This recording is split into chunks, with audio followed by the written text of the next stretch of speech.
Number two psychological trigger is the shared stress bonding. This is the so-called war buddy, or your emotional dependent on that coworker of yours. Imagine you and your coworker are constantly under intense pressure, crazy deadlines, a toxic boss, or a high-stakes project. And because of this, you rely heavily on each other to survive the daily toxic work tasks. And then you vent, support, and understand each other's struggles like no one else.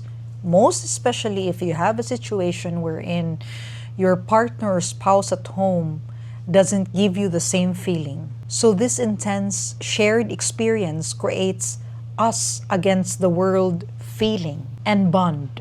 So the question for this number two psychological trigger is why this leads to affairs. First reason might be the stress glue. High stress release hormones such as cortisol and adrenaline. So if you are sharing this toxic work state with someone, it can create a biological sense of emotional dependency and closeness. So it's a feeling wherein you literally went through hard times together. Number two is the emotional void feeling. If you feel neglected, misunderstood, or disconnected at home, this intense workplace bond fills that void dramatically. So that coworker becomes your primary source of validation and comfort. Number three is the accidental intimacy. Constant vulnerability such as sharing fears, frustrations,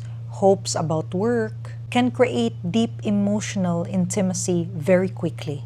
There are some situations wherein this can create or this can lead to romantic feelings because your brain struggles to separate between work and your own reality. Your brain tells you, this person, this coworker of mine, understands my pain more than my spouse at home, more than my partner at home. And with that, maybe your brain will tell you, this person might be my soulmate. Number four reason is the war buddy trap.